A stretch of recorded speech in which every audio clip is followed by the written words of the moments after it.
Welcome to another episode of Brews Bets. My name is Steve Ricciardi. We have a CG on location today. CG, how are we doing? Where you at? Good, man. I'm in Reno, Nevada right now, making some money off Ty's baseball bets, coming off another couple of weeks. So things are doing good, my man. All right. And Ty, baseball's been hitting today. Who you playing today? You got money on the A's? They're not playing today. Oh yeah, I don't watch baseball, so it was a valid try. All right, so let's get into some UFC since we've talked baseball and basketball so far, and this is our UFC. UFC on ESPN plus 10. Los Anjos versus Lee, and I guess we should at least acknowledge some of the winners. Last week we had the Eat Clean Bro contest. Our two winners were Dave and Ryan Jeffries. So again, that stuff will be going out. Hit him up on Twitter. Hopefully I can get his address. Once I get his address, so Herman, if you're watching, just check your DMs, send me your Twitter. Not your Twitter, your mailing address, and I'll get that stuff out as soon as possible. We have another Eat Clean Bro prize package this week. So if anybody wants, when I tweet out the show tomorrow, we'll definitely have this out, and you can retweet it for chances to win that. So let's get started here. Ty, Julio, Arce, and Julian Erosa. On my bookie, Arce is minus 680. Erosa is plus 480. Is there any reason to play Julian Erosa here, or are you on Arce with these big odds? What do you think? Oh, Arce is going to destroy him in this fight. This is just pretty much a showcase fight for Arce. He's going to win easily. I don't think that he has much threat of a loss at all. I just don't know about playing him at those odds. Maybe a parlay piece. Just throw him in with a bunch of other fighters you think is going to win, and pretty much just boost your odds because he has minimal chance at a loss. Yeah, there's a couple of those kind of bets here too that if you just want to throw a bunch of long odds on this fight. CG, what do you think? Are you putting Arce in any of the parlays?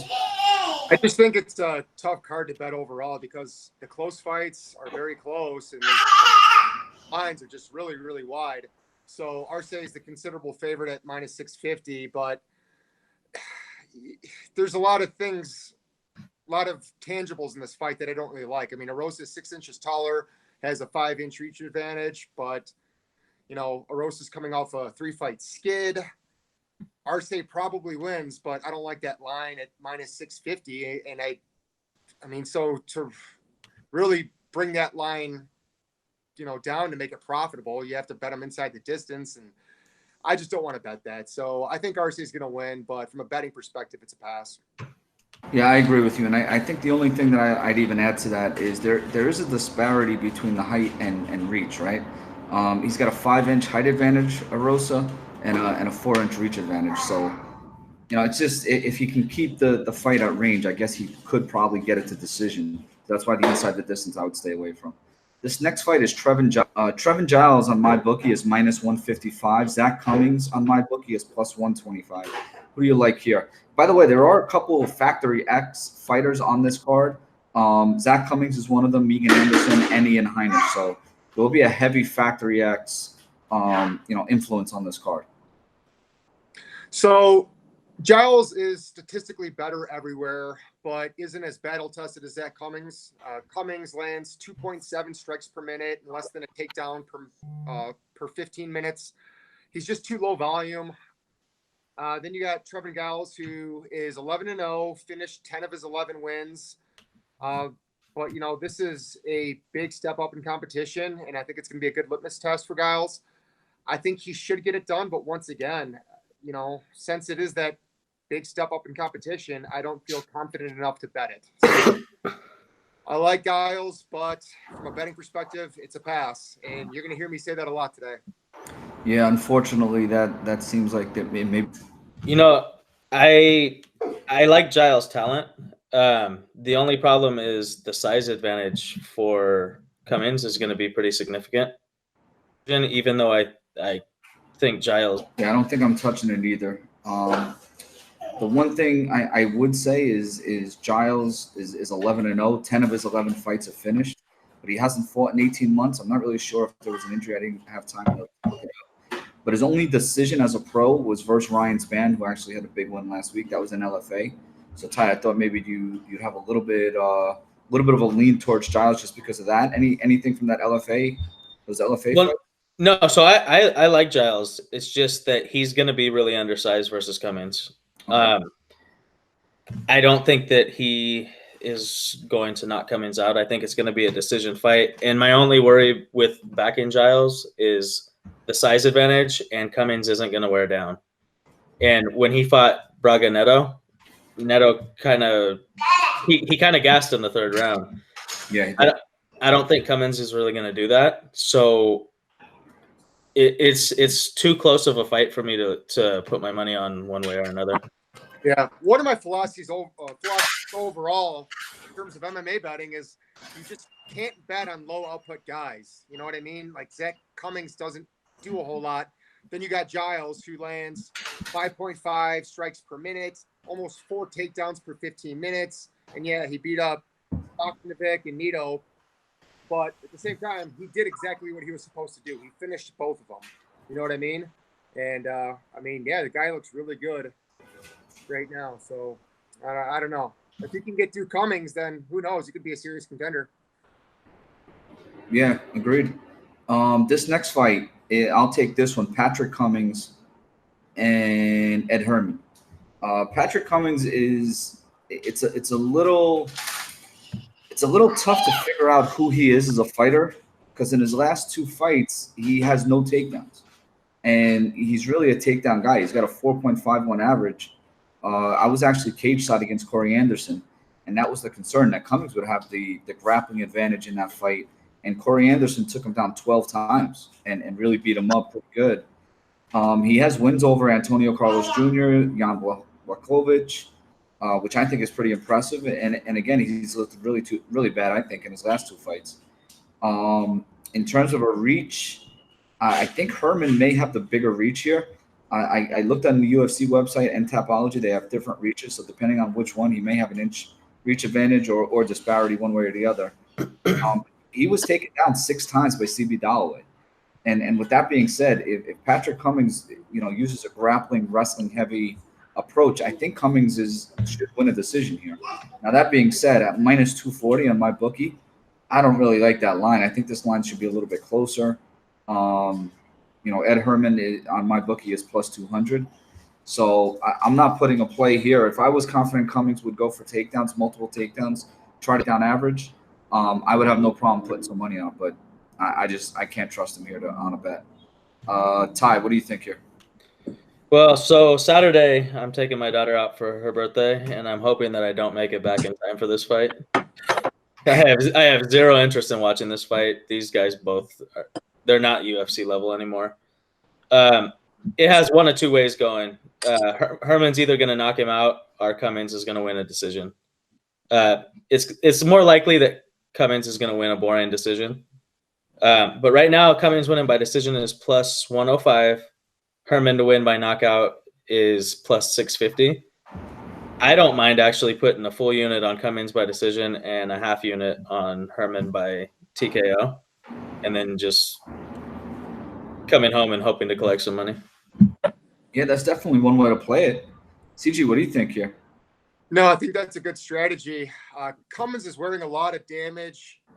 He's on a 2-fight skid, but he's fighting Ed Herman, who lost 3 of his last 4 fights. But like you mentioned, I mean, the blueprint for Cummins is there to win this fight. I mean, grappling-based decision is probably the likely outcome. Cummins actually has really good fight metrics, 4.2 strikes per minute, 4.5 takedowns per 15 minutes. And Ed Herman doesn't have the best takedown defense at 60%. Cummins obviously has the wrestling edge, but he's 10-6. He's been TKO'd 4 times. Herman has also been TKO'd 3 times, but has a lot more fights.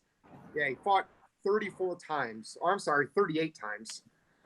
So, man, like Ty said, I think it's going to be Cummins by grappling-based decision or Herman by knockout. So, God, I mean, even though the path to victory is so clear for Cummins, I can't trust that chin. I'm not going to bet this fight.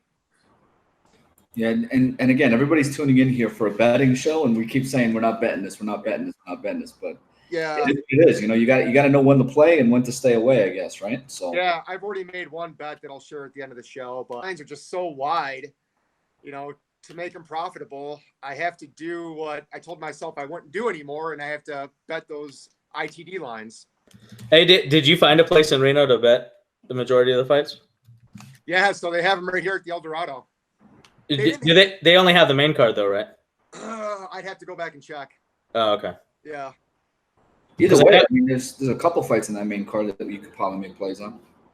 Yeah, so when last time I was there, the main card, and I think Cal Neva across the street over there had a few more fights. So you might want to check that out if you're interested. Hey, how come you guys don't have any Labatt's or Molson out here on the West Coast? I had never heard of it before you brought it on the podcast. I mean, you have me drinking Heineken out here. You should upgrade. All right, so let's get into this next fight. Actually, I don't even have a beer in front of me either. I'm just drinking water. But this next fight is a Jersey guy, so I figured I'd open this one up and then I'll throw the other fights back to you guys. This is Mike Trizano. Right now on my bookie, he's minus 130. Grant Dawson is actually plus 100. Trizano trains at Tiger Muay Thai, which is also where Julio Arce trains, who is opening this card.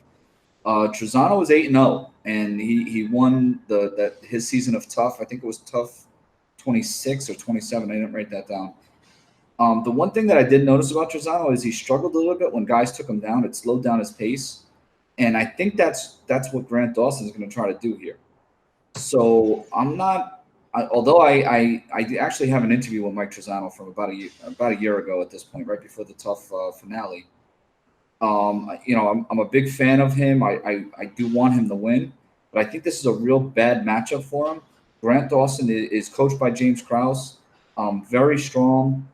His camp basically calls him obsessed with MMA, and I think he's very comfortable with his style, and that's a grappling heavy takedown style.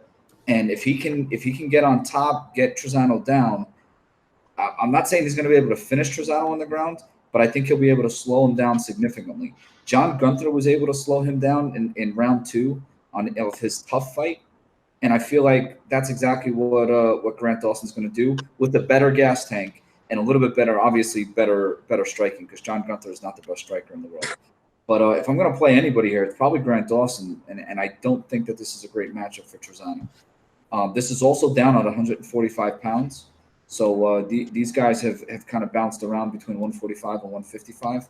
So I'm surprised that Trizano actually is staying down at 145 at this point. But I guess he can make the cut, and it's not a big deal. CG, what do you think? No, I agree with just about everything that you said. I mean, it is a tough fight to call. I expected Grant Dawson to be the favorite because of his crazy pace and ground and pound. But when I rewatched his last fight against Julian Erosa, Dawson puts himself in some compromising positions. Erosa almost, I want to say, caught him with a couple arm bars, and he doesn't seem very defensively sound. One thing about Trizano is that he has a very high fight IQ, and from what I'm seeing from Dawson, he really doesn't. He makes a lot of mistakes in there.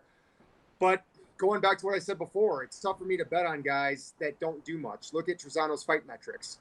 3.1 strikes per minute, less than a takedown per 15 minutes. Won his last 2 fights by split decision. He is a risky bet. So, I mean, that just doesn't look good in the eyes of the judges when, they just kind of see one fighter and they're dancing around and, jabbing his way to a close fight. So, I mean, like you said, if Dawson can get this fight to the ground and just with his pace and his volume, it's going to look better. And, so tough fight to call, but just because of Grant this, 3.8 strikes per minute, I could make one. Yeah, I know. I think we're in agreement there, Ty. Anything to add? Anything different? The one thing I will mention about Julian Erosa, I believe he's a 10th Planet Jiu-Jitsu black belt. So that may be a reason why he was throwing some stuff off from his back and trying to get Dawson in some compromising positions there. I don't know if Trizano has the same, jits on the ground. Yeah, Erosa struggles versus grapplers though. He's not very high level. No, so in this fight, this is really good matchmaking because both of these guys are on the upswing. It's going to be a really telling fight to where these guys are in their careers. I'm personally leaning Trizano winning the fight. I'm not going to put any money on it. I have zero confidence. I think the fight really could go either way. Gun to the head, Trizano is going to win, but I'm not going to financially back that at all. At all on there. That may be something to talk about on our Quant Edge DFS show, though. There may be a play there. This next fight, CJ, I'll throw it to you. Danny Hot Sauce Roberts and Michael Pereira. Danny Roberts on my bookie is minus 250, and Pereira, Michel, I think it's Michel Pereira is on my bookie is plus 195. Did you guys see his last fight against Kim Dae-soon at all? The backflips? The backflips out of nowhere? CJ, did you watch that tape? Yeah, I did. Yeah. That was one of the. I was actually laughing watching that fight. He did it at the beginning, and I get it. He did it to when the guy was on the ground. I don't know what the hell he was doing, but when he did it in the middle of like a striking exchange, I was like, all right, this he doesn't fight like this normally. It looked more like an exhibition. But go ahead, CG, break this one down. All right, Michel Pereira is 21-9, finished 14 of his wins, but lost 7 decisions. And my guess is that he probably loses another one on Saturday. And this guy just seems like a goddamn putz, jumping off the cage, trying to be Anthony Pettis, but failing miserably, just sloppy. But then he's fighting Danny Roberts, who's kind of sloppy himself, just very mediocre, lands 3.4 strikes per minute, doesn't really have any grappling skill sets whatsoever. Danny Roberts was finished in all 4 of his losses, and he's been hovering around minus 250. So once again, I don't have enough faith in Pereira to bet him as a dog, and I don't trust Danny Roberts as the favorite, who seemingly gasses out in the 3rd round of every fight. So Danny Roberts probably wins a decision, but once again, this is a sloppy-ass fight. Yeah, I don't disagree with that either. He does gas out. He actually gassed out against David Zawada. He did. Almost lost that fight. And some of his other losses though, Mike Perry, Taleb, and Claudio Silva are decent fighters. But again, 2 of those he got knocked out and armbarred in the 3rd round. Yeah. So yeah, you're on the money with that. Ty, what do you think here? Any plays? Yeah, I'm gonna actually bet Pereira. I think that this is a pretty good style matchup for him. He's an aggressive striker that he comes with a lot of weird stuff, and Roberts is going to engage him in a brawl. And I don't trust Roberts' chin. I don't trust his cardio. He shouldn't be this big of a favorite. So I'm going to be making a small play on Pereira just on the chance that Roberts is going to completely just dump in this fight. And I'll be honest with you, I did watch that crazy fight, but I went back and I was like, there's no way this guy fights like that. He actually did have a legit fight with, I think the guy's name is Dusko Todorovic. A few fights back, I think it was actually a title fight for the organization. And, he fought okay, but he doesn't do all that flipping, spinning stuff all the time. Again, he may put on a show for the UFC. I'm not sure exactly what we're about to see on Saturday, but he can, try to make it somewhat technical. I'm not saying he's going to be technical. He doesn't put on a show, but what I'm talking about is could give Roberts a lot of problems. Has he fought at the same level of competition? Not even close. Right. And how about Roberts' fight IQ? Remember against Claudio Silva? And this for me is more of a play, kind of against Roberts more so than for this guy, because I don't think that Roberts is that good of a fighter, and I think that his willingness to brawl could put him in a lot of problems in this fight. And if I'm getting plus 250 or whatever Pereira is right now, yeah, 250. I mean, it's worth a small play for me. It just based off the chance. Yeah. Actually, no, I'm sorry. Pereira is plus 195. Roberts is minus 250. Yeah, if you look at Danny Roberts' last 2 wins, he barely squeaks by David Zawada because he gassed out. It was a very close fight. And then knocks out Oliver Enkamp, who's no longer in the UFC, right?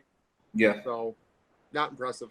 Yeah, and I think Pereira struggles versus wrestlers, not so much.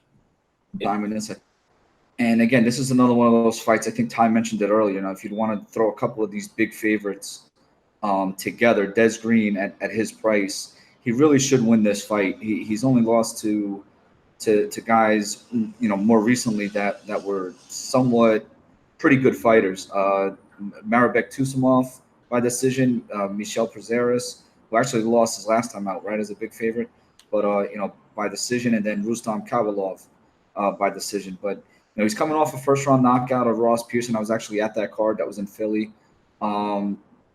Got steamed up to minus 640 line that it is. Jourdain isn't terrible. He's a southpaw, Canadian. His also was by decision. This fight is probably going to decision. So if you want to make a straight play, decision minus 260, I think that's pretty safe. But other than that, this is a homecoming for Des Green. If you guys know, he went to the University of Buffalo and he fights out of Rochester, and obviously this is UFC Rochester. So Ty, throw it back to you. What do you think here? Yeah, I actually seen the line for Des Green at minus 165 to win by decision. I think that's pretty safe because I think that he's going to get this fight to the ground and he's just going to grind him out. I don't see much of a way that Green loses this fight. If you want to throw him in parlays, like you said, that's viable also. Personally, for me, I'm going to throw him in parlays, and I'm going to take. I do like that decision prop, Ty. Good find on that. Yeah, that's a good play. Green is one of the most defensively sound fighters in the UFC. 75% takedown defense, absorbs less than 2.3 strikes per minute. But let's call him what he is. I mean, he's just boring as hell. Even though he finished Pearson in his last fight, I mean, he doesn't do a lot. Lands 3.4 strikes per minute, average. A little bit over 1.2 takedowns per 15 minutes. I think he does have a collegiate wrestling background, if I'm not mistaken. But Jourdain looked decent. I mean, obviously he's fighting, I think it's regional competition, and I want to say Montreal. So he's got to win over a top 10 guy in Josh Emmett. You know what I mean? So I think, Desmond Green's going to have the experience factor. He's more battle tested, and he doesn't absorb any damage. CJ, I'm going to throw this next fight back to you, but let's just talk about our sponsor real quick. Our promo code is Brews. We usually use that in there. So, you guys are our listeners, and obviously found out that there is some people are having trouble depositing 66 number. I could be wrong with that, but their number that they provide online, they'd be glad to help you make that deposit if you want to make that deposit. So again, mybookie.ag, promo code Brews. And CG, this is Aspen Lad. MyBookie is minus 300, and Sijara Eubanks on MyBookie is plus 240. And just because I know you hit us up privately, I guess it was yesterday, right? Or maybe earlier today, talking about the striking. What do you think now that you saw it? What do you think about Aspen Lad striking? Yeah, thank you for sending me that fight. So I think that this fight is going to be closer than what Vegas thinks. You have Aspen Ladd, won all 7 of her fights, finished 6 of them. The only fighter that she did not finish was Eubanks. I heard Eubanks's interview on the James Lynch show, and she seems genuinely excited to fight Ladd again. She's training under Mark Henry over there in Jersey. So she said she's been training with Frankie Edgar, Corey Anderson, Eddie Alvarez. So the first Ladd and Eubanks fight, Eubanks' striking looked pitiful. I think she has improved significantly since that last fight. And I think it's going to be a closer fight. I do. And Aspen Ladd has her 2 UFC wins over Landsberg and Evinger, not impressive fighters. Eubanks will definitely be her toughest test in the UFC. So although Ladd's looking good at 125, coming off of 2 finishes, Stogger pass for me. I think Eubanks is going to – she was very timid in her last fight. Like you said, Steve, when we were texting earlier, she was on her back foot the entire fight, evading Ladd the entire time. I don't think that's going to be the game plan this time around. I think she will be much more confident. So I like Eubanks. Yeah, I think she might win this fight. Interesting. Defying the video evidence. Ty, what do you think here? Yeah, I don't really understand the line on this fight. I don't really think Eubanks is a good fighter, but these 2 girls have already faced each other before. And in that fight, Eubanks was winning the fight up until the point where she really gassed. She was imposing her will physically. She was getting her takedowns.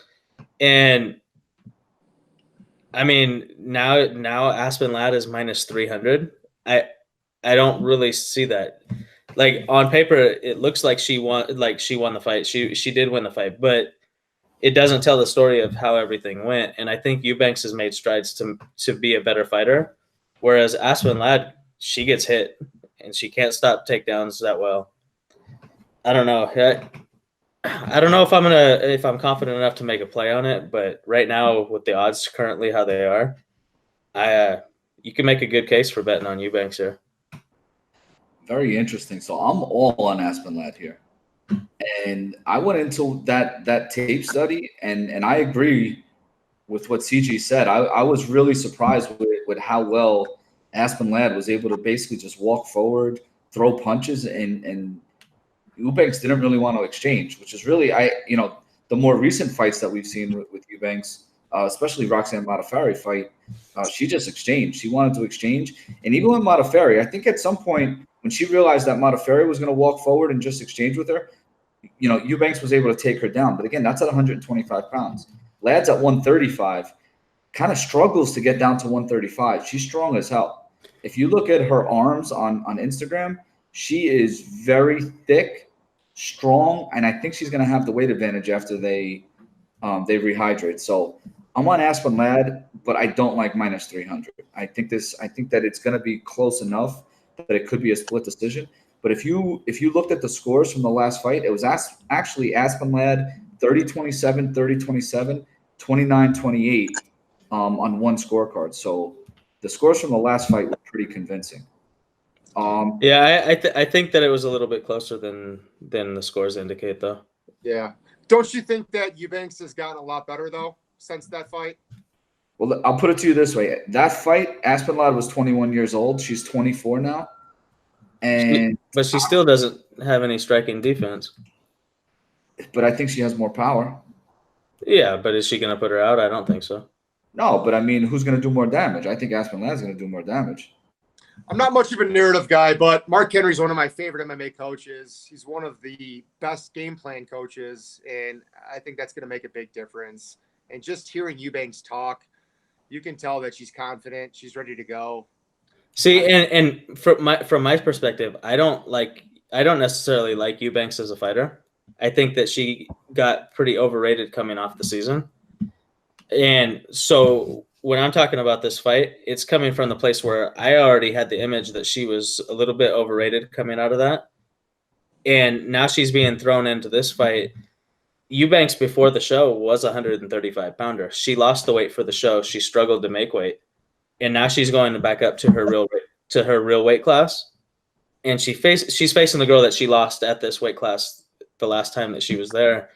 I think that she can make enough changes to at least be competitive. And at minus 300, I don't think Aspen Ladd has that much of an advantage. No, I definitely think that this should be lined closer. Yeah.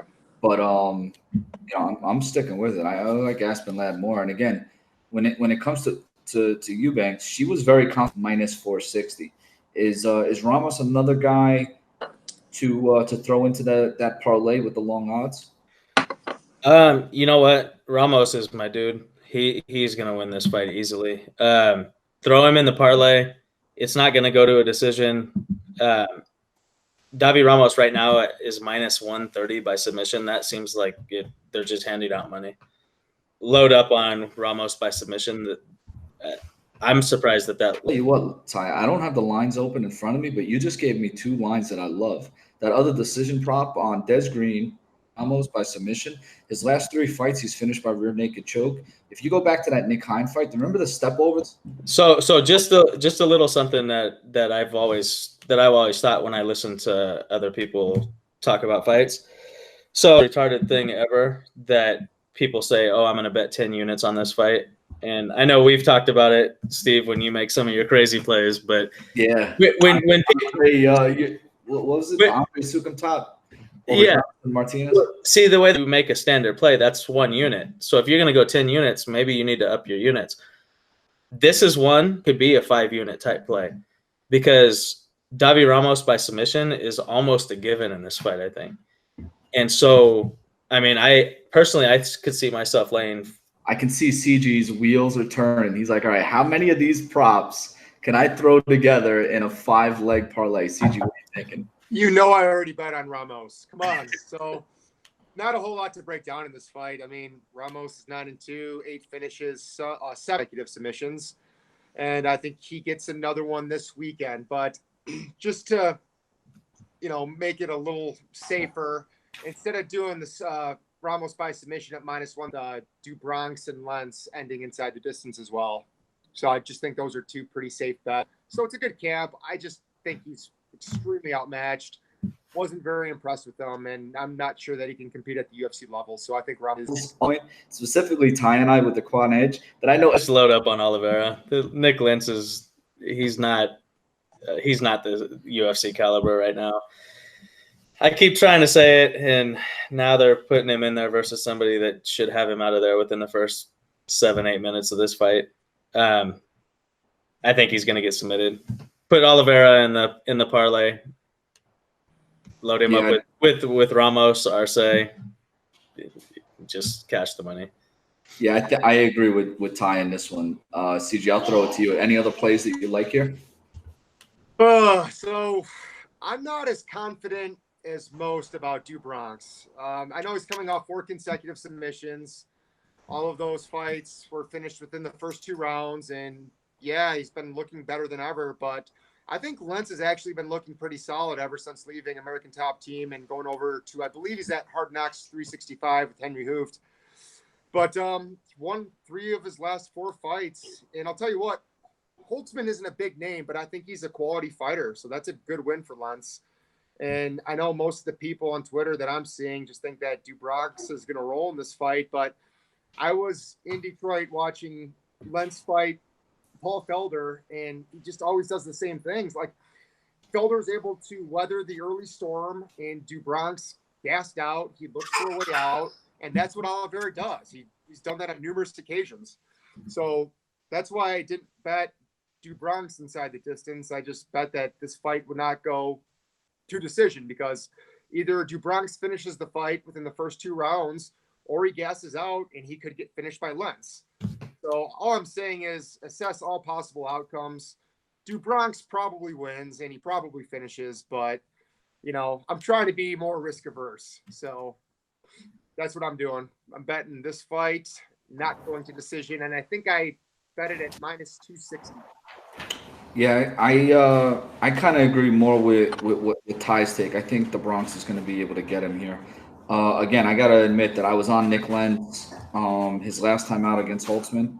Didn't score, extremely well in daily fantasy, but for the most part, he did win the fight, and I was on him there. But there's a 6-inch reach disadvantage for Nick Lentz here, so the Bronx is going to have that advantage. He can use his striking, stay on the outside, and then get Lentz down. And I think once he gets him down, I mean, he looked really, really good on the ground. Again, Oliveira's fought. This is the 3rd time they fought.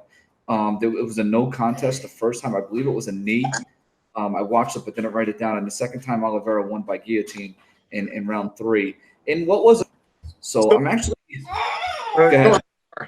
Bronx, and it was in the 3rd round. Right. So got a decent line at -265, but I don't know. Like, Oliveira's been looking great, and I was very impressed in his last fight. He was actually able to hurt Tamer on his feet. Good decision here. I feel like he dipped, but in his last couple of fights, he's looked okay. I don't know. All right. With Anderson on my book, obvious. Megan Anderson wants success with her height and reach disadvantage round. I don't like Megan Anderson. I just don't think she's very good. Megan Anderson can trust Megan Anderson at this point. I mean, the only reason I can't trust Megan Anderson, dog or pass. If Felicia Spencer can get this fight to the ground, sling, and I want to say she's a black belt in Brazilian Jiu-Jitsu, so dog or pass for sure. No way I would ever place a bet on Megan Anderson. Tyler, what do you think here? Stand up. That being said, I don't really know what to think about Spencer, because I don't think that she's fought nearly this level of competition. I know that she's the Invicta champion. I don't know. I'm just having a hard time seeing where she's going to win this fight and how she's going to get this to the ground. So, Ty, the one thing I will tell you about a little bit of narrative, just because our buddy Juan Adams, we talked about how much weight that he cut before that last fight. Megan Anderson cuts 25 pounds to get down to 145. That's a pretty significant weight cut. So, especially for the female division, I don't know anyone who cuts that much. Maybe Cyborg, somewhere close to that, but that seems like a lot of weight. So, again, she's very tall, cuts a lot of weight, has a long reach. And again, Holly Holm, CG, you mentioned Holly Holm fight. I agree. Holly Holm isn't really a grappler takedown artist, but I think she took down Megan Anderson because Megan Anderson was having a lot of success on the feet early in that fight. And the distance really was, bothering Holly Holm. And when you're talking about someone in Holly Holm who I believe she has because I watched the fight yesterday, I believe she had 18 boxing championships or something like that. They said on a telecast. I mean, and Megan Anderson is getting the better of her. So if Ty's right and Felicia Spencer wants to come out and strike, she's a Taekwondo black belt and BJJ black belt. I think Megan Anderson is going to be able to knock her out. Now, if it gets to the ground, Spencer has trouble submitting people. She does submit some of these girls, but she struggles. It takes a while for her to really, get the back and then get under the chin. She struggles to get under the chin. I think it may have something to do with her arms. I don't think her arms are as long as they probably should be to be able to do some of these submissions. And then the other thing, she didn't really hold her body lock with her legs from the ground position. So how is she going to really be able to control Anderson in that position? The one thing about Holly Holm that I did notice too, Anderson didn't really give her back. What she really did is just she tried to throw up some submissions off her back, and Holm, I guess, had decent pressure. I just don't know if Felicia Spencer is going to be able to get her back. So to that end, I think Anderson's in a good spot here. Well, yeah, I'll go back to you. You may be thinking. Or is that Ty? Ty, go ahead. Yeah. So the thing with it is Spencer hasn't even faced a good fighter yet. Her title win was versus Sorensen, who is she? She's not impressive. And so she's had an advantage versus every girl that she's fought, and she hasn't faced really anybody. Anderson would still be the champion of Invicta, and Spencer wouldn't be if she wouldn't have got signed by the UFC. So, and you said about the weight cut, that's fine and great, but Anderson's going to have a 6-inch height advantage in this fight. I don't know how the reach advantage is, but I assume that it's going to be a lot also. So that's gonna cause her problems when shooting in for the takedown also. And if she does decide to try to strike with her, she's going to get picked apart. And I just see that this is pretty one-sided. I think the fact that Megan Anderson is 6 foot tall, that is probably going to work against her when she's going against Spencer, who's 5'6". Spencer doesn't really have to change levels much. And right now, I mean, Megan Anderson, I know she only had 2 UFC fights, and one of the fights against Zingano ended in the first round early, but she's only averaging 1.8 strikes per minute. And, she was completely neutralized by Holly Holm, who's a kickboxer, completely out-grappled. So it's one of those things. I mean, I'm not necessarily confident that Felicia Spencer is going to win the fight. I don't know, but all I know is that I'm not going to bet Megan Anderson. But so her line, Megan Anderson's line to win by TKO is plus 255. If that's something that you guys are interested in. I actually am a little interested in that. I may throw something on there. I'll see how the night's going. I may have to throw a bet on that. I was actually, my brother and I watched the fights last week, and we basically bet on every single fight. So we just went crazy and one thing we're saying about Holly Holm is we're acting like she doesn't know how to grapple. And while that could be true also, I mean, during her fight, she did take Ronda Rousey down. She took Marion Renault down. So I think that her takedowns are more so nobody expects her to, and so she catches people off guard. And so into camp, Anderson probably didn't expect a takedown coming from Holly Holm under any circumstance. She thought it was going to be a striking fight, so she didn't game plan for that. And then Anderson's beating Holm up on the feet, and so Holm catches her by surprise and gets some takedowns, and she's not prepared for it. And so I think it's more so that than Anderson being totally inept in wrestling.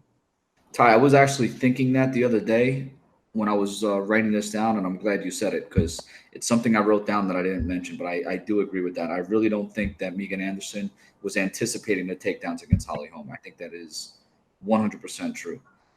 This next fight, I'm actually interested to get your take again. These are two fights in a row. Antonio Carlos Jr. on my bookie is -170. Ian Heinisch on my bookie is +140.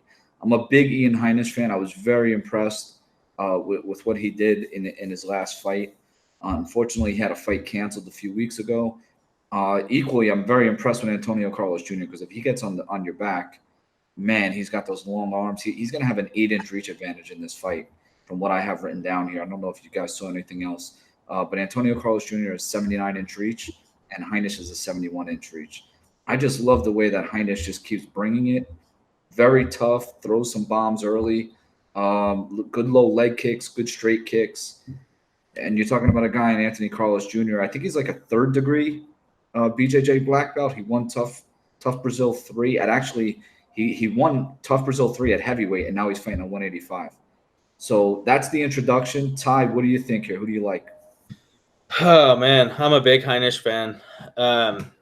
I think that this either goes one of two ways. Heinisch is going to completely put it on him, overwhelm him with aggressiveness, and finish this fight via knockout. Or Carlos Jr. is going to be able to take advantage of his aggressiveness, get him on his back, and win by submission pretty soon after it gets there. Carlos Jr., he's a stud on the ground. If it goes there, Heinisch is in a world of trouble. Right now, fight does not go to decision is -245. I hate laying that on. I hate laying that big of odds on that, but I don't see any way this goes to a decision. Yeah, that's So a good. It's what I'm looking at. I'm hoping to get a little bit better odds on it as the fight gets closer. CG, what do you think? I'm writing that down because I do like that play. I just wrote down the lines. I keep on going back and forth on this fight. You know, Carlos Jr.'s on a 5-fight win streak, has 8 wins by submission, and he's been making short work of his opponents as of late. Heinisch is somebody that it just seems like everybody is infatuated with him because they know his story, how he was in prison, working with drug cartels. I mean, it's amazing. That there was an article out recently about him, and just reading that was just holy crap.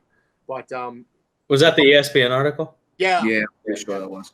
So, I mean, the guy's obviously as mentally tough as they get. I actually bet against him against Cesar Ferreira just because, you know, I noticed Heinisch lost to Marcus Perez by 1st-round arm triangle. So I just assumed he couldn't compete with high-level grapplers. And Mutan's a 3rd-degree black belt in Brazilian Jiu-Jitsu. But Heinisch has obviously come a long way since training with Factory X. I mean, his submission defense against Ferreira was really good. I mean, Ferreira took him down 5 times, but he only advanced once. And then Heinisch started throwing up a lot of arm bars and was really using good defensive jiu-jitsu. And you could tell after a while, like, Mutant really wanted nothing to do with him. You know, he felt a little bit threatened by Heinisch's jiu-jitsu. And once the fight got up, Ferreira gassed out like he always does. And, you know, then Heinisch just took over. So my one concern about this fight is, I mean, if Carlos Jr. can do the same thing, if he can get the takedowns, I think his top pressure and his overwhelming overall jiu-jitsu game is just a little better than Ferreira's. So, you know, like Ty said, Heinisch by TKO or Carlos Jr. by submission. I don't know where to go, but if you're going to bet anything, betting this to end inside the distance is probably the way to go. Yeah, I do like what Ty's saying there. And the way that Antonio Carlos Jr., again, I just want to add to what Ty's saying. The way that Antonio Carlos Jr. can get this down to the ground, he likes to work the clinch. He'll get into the clinch, and then he looks to take you down from the clinch. So I think it's easier for him to be able to get that clinch takedown and take the back immediately, which is the only thing that really concerns me here. If Heinisch can keep this at distance, which, again, he may struggle because of the reach disadvantage he has, you know, I think he's going to be fine. He throws some real big punches. He's aggressive. He steps forward. He's physical. That's a fight that I'm interested in watching. So real quick, when you look at Carlos Jr.'s last 3 wins or last 4 wins, so submitted Tim Boach. A lot of people submit Tim Boach. submitted Marshman, who's a boxer, has no ground game whatsoever. Submitted Spicely, who's no longer in the UFC, but Marvin Vettori took him the distance. So if Vettori can last all 3 rounds, then I'm sure Heinisch can too. So if Heinisch can weather that early storm, then there's a good chance that he can win by knockout. Yeah, Vettori is get it to the, at least go the distance. Yeah, so the only thing with that is if this goes to the ground, I do expect it to be over pretty fast. I know you mentioned about third-degree black belts with Fajeda and Shoeface. They're not even the same level on the ground. Carlos Jr. is by far better on the ground than Fajeda, and if this goes to the ground, Heinisch is in trouble. Yeah, I do agree with that. I do.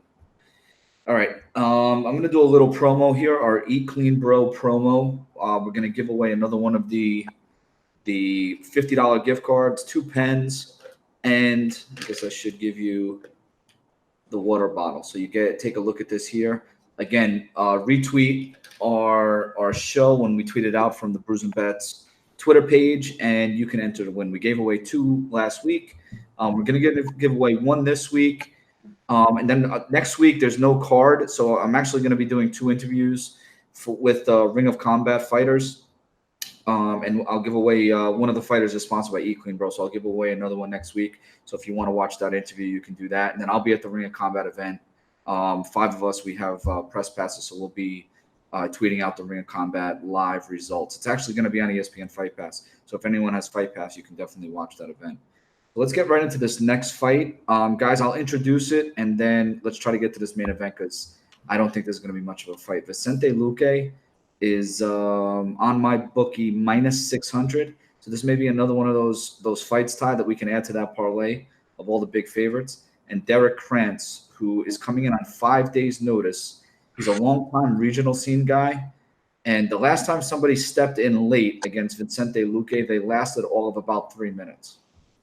So I don't know, I feel bad for this guy, Derrick Krantz. He's to me, I watched him on tape. He's kind of a poor man's Vicente Luque. Kind of comes forward, just doesn't have his power. But Vicente Luque is dynamic, man. I think he needs to win this fight within the first round, and then get himself, a top 10 opponent because this is really disappointing. Again, his opponent was Neil Magny, right? Neil Magny just popped. Got him for something.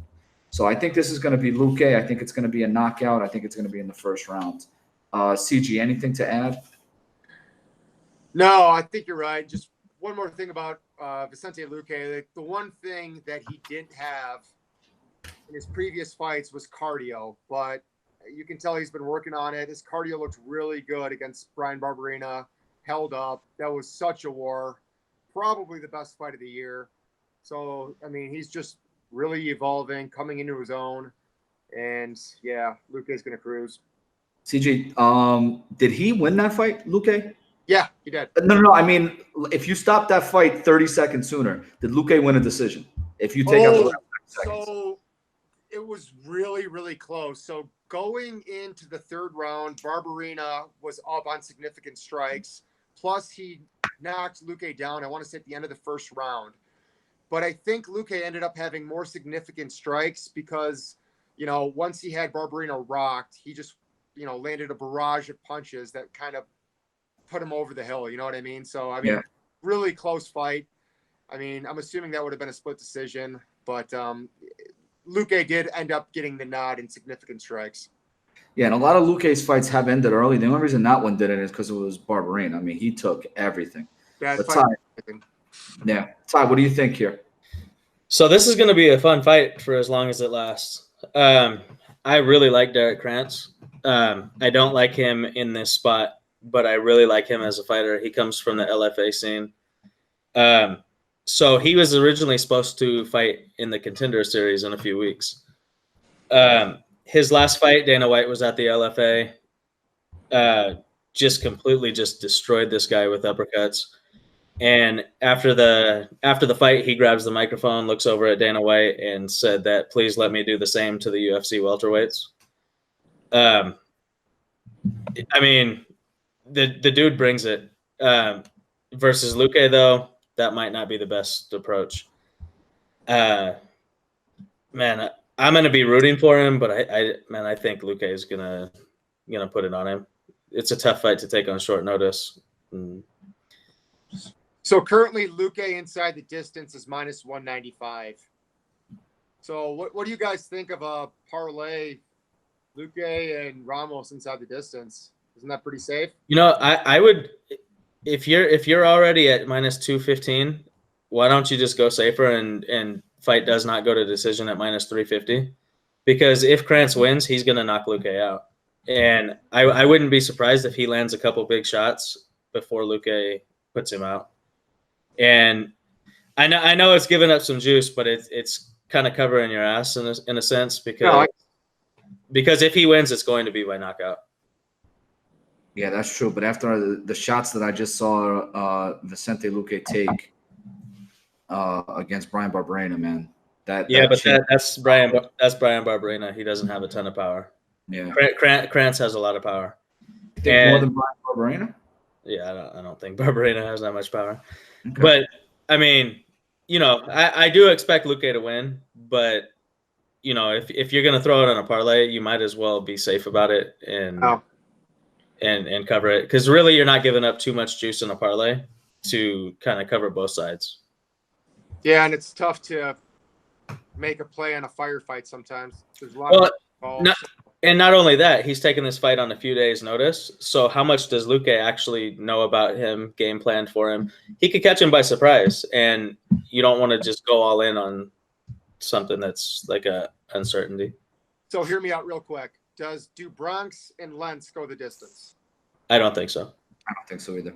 Yeah, Luque and Krantz shouldn't go the distance, right?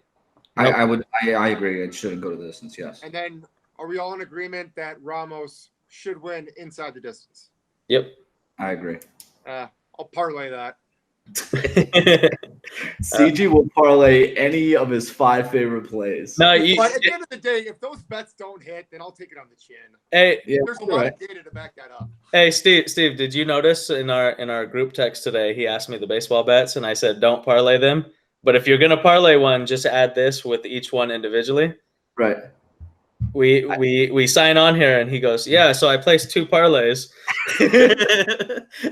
He loves the parlay, man. He loves it. Hey, all 4 of the bets that I gave you, though, are winning, so we're good. You're on point. Yeah. So he's got plenty of money to bet all week at this point. Gonna paint the town in green on that, baby. Well, listen, we got to find out. This is the main event, and we got to find out if anyone's making a play here. So let's transition right into this main event, and it's a little surprising that this is a main event with 2 guys that are coming off losses, right? You got Kevin Lee, who's coming off a loss versus Ali Quinta, and you have Rafael dos Santos, who's actually coming off the Colby Covington and Kamaru Usman loss. So basically, I think the way that I look at this, the last 2 guys tried to just wrestle him. 19 takedowns combined, 12 by Usman, 7 by Covington. So does Dos Anjos have a shot at keeping Kevin Lee off of his hips or not? And that's really where I'm at. I think it's going to be more like the Covington fight, where he's going to be able to really strike with Covington at times, and then Covington's going to get in on him like Kevin Lee will do. But this is Kevin Lee's first fight at 170, so he could look great. This could have been the jump up that he needs to get to 170, or he may struggle with the power. I don't know here. Ty, what do you think? Oh, man, I always struggle with Kevin Lee fights. He's one of my favorite fighters. Yes, same. But I think in this fight, he has a huge advantage in wrestling if he decides to use it. That being said, he could have used it versus Iaquinta and won the fight and fought for the title the next fight. But I kind of think that he's going to fight smarter here because he's shown that his chin has some issues. He's moving up 15 pounds. He's facing a harder hitter. I think that he's going to have to fight smart in this fight. And if he uses his wrestling advantage, he's going to win this fight pretty easily. And I'll even take it a step further when you're talking about the weight.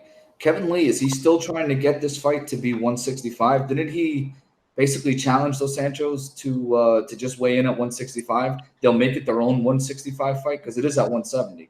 Yeah, I think that was more so him just kind of playing the mental game. Trying to push the narrative of getting that 165 division. Maybe. Yeah, but I think it's more so pretty much just playing the mental game with Dos Anjos, like kind of getting in his head before the fight takes place. Right. Kevin Lee plays mind games. It's one of the things I like about him. But I don't know. I think that he knows that he has to fight smart. I don't know if he's going to stay at 170, but it would be a nice win for him doing this. And really, he has such a big wrestling advantage. It shouldn't be hard. Yeah, and CG, he kind of faded a little bit in his fight against Ali Quinta.